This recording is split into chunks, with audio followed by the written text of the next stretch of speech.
Welcome back to Talking Dragon Age, the show where I talk about Dragon Age. This episode is about... Enchantment? Yes. Enchantment! So, yeah, Sandal. Let's get started. Obviously, something is up with him. For starters, he is naturally one of the most skilled enchanters in all of Thedas. There's also the fact that at the end of Origins, he shows up in the middle of Fort Draken surrounded by Darkspawn corpses. Even ignoring how he got into the city, to the fort, and to the second floor, this is still bizarre. Then in DA2, the same thing happens in the Deep Roads, and, well, take a look. Well, I'll be a Nug's uncle. Isn't that Bodhan's boy?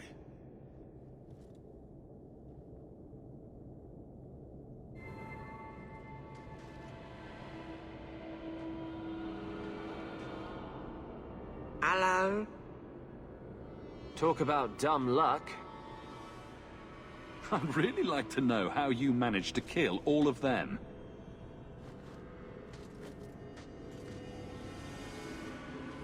Boom. And how did you do that? Not enchantment.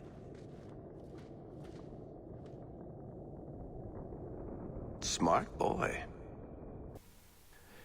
Then, at the end of the game, we also find him surrounded by the bodies of Templars, demons, and abominations in the middle of the gallows. Again, ignoring how he got there at all, this is still weird. I'll be honest, before the Descent came out, my theory was that it wasn't actually Sandal doing all this. He was still an excellent enchanter, and still had something weird about him, but that is precisely why someone or something else was looking out for him. I was under the belief that it was Flemeth, given this scene here. The old lady is scary. There is no old lady, Sandal. How many times do I have to tell you that? What's this about? Oh, my boy sees things sometimes. Says he saw an old lady standing by his bed. She has a scary laugh. Who else do we know that fits that description? But then the Descent came out, and I had to reconsider. Maybe Sandal was touched by a Titan, like how Volta was. No one is sure where Sandal came from. Bodhan found him in the Deep Roads after he left Orzammar. I'll come back to that. For now, further invalidating the Flemeth theory, we can find his super-secret journal in Virdathara next to a dead Qunari, after Flemeth's apparent death. Looking back, I remembered that Flemeth may have been killed in Origins, only returning by the amulet she gave Hawke, meaning she couldn't have directly protected him at Fort Draken. So the idea that he was touched by a Titan is looking even more reasonable. But speaking of Virdathara, it's worth noting that most of the books there aren't real. They're actually manifestations of imagination, since the place carries properties of the Fade. Meaning we don't know if Sandal's journal is even real, although I'm fairly confident that it is, given that the Inquisitor never met him. The Heart in Hightown chapter makes a certain kind of sense, and it changes based on previous decisions. So how did Sandal get there, and why? Does he even know his own ability? There's a scene that has always stood out to me. After finding him in the Deep Roads and making it to the Primeval Tag, we get this scene. Say thank you to the nice man for saving your life, Sandal.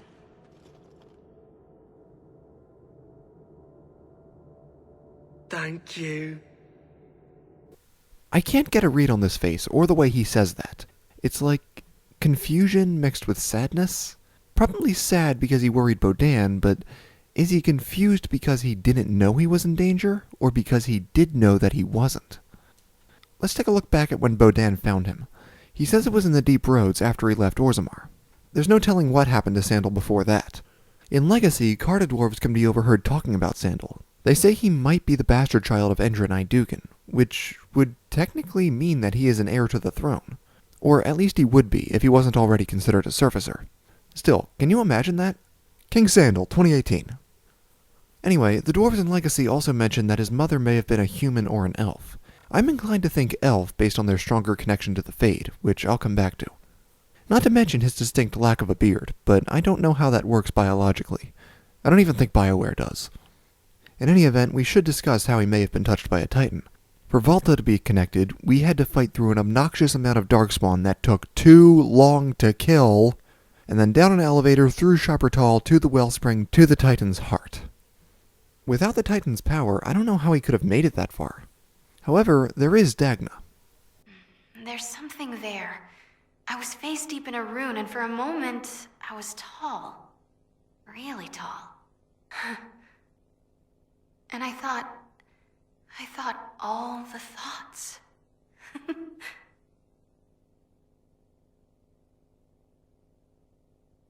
You felt taller.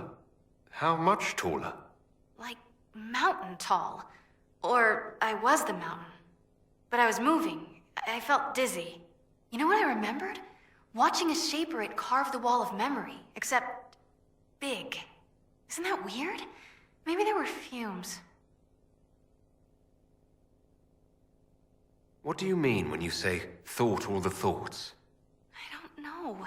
As if for a moment I was around all my people, and my thought was all of theirs.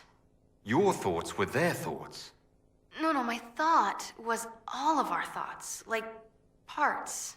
Ugh, words are mush. Perhaps Sandal experienced the same thing Dagna did, but for longer and or more intensely. Then being disconnected may have rendered him the way he is now. His strange abilities may also have come from this.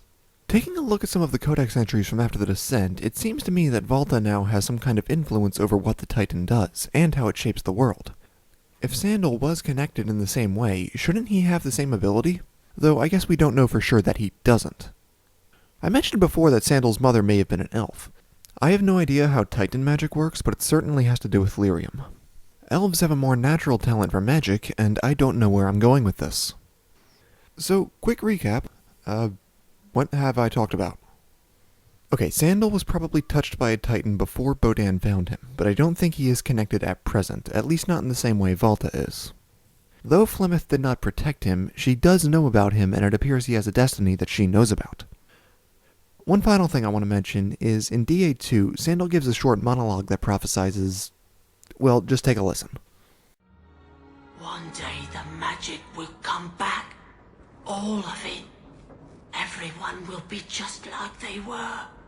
The shadows will part, and the skies will open wide. Huh? What's this? When he rises, everyone will see. By the ancestors, what's gotten into you, my boy? Enchantment? That's more like it. Although the whole when he rises everyone will see part sounds like Corypheus, the magic will come back and everyone will be just like they were parts definitely sound more like Solus, who needs to stop worming his way into my videos. Okay, I'm about ready to wrap this up.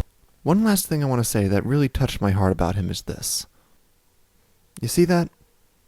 He knows Bodhan is his father. Whatever Sandal is or knows, he loves Bodhan and considers himself his son. I can't get over how amazing it was to read that. So I guess that's it for now, guys. Thank you so much for watching, and remember, Tala Nadas.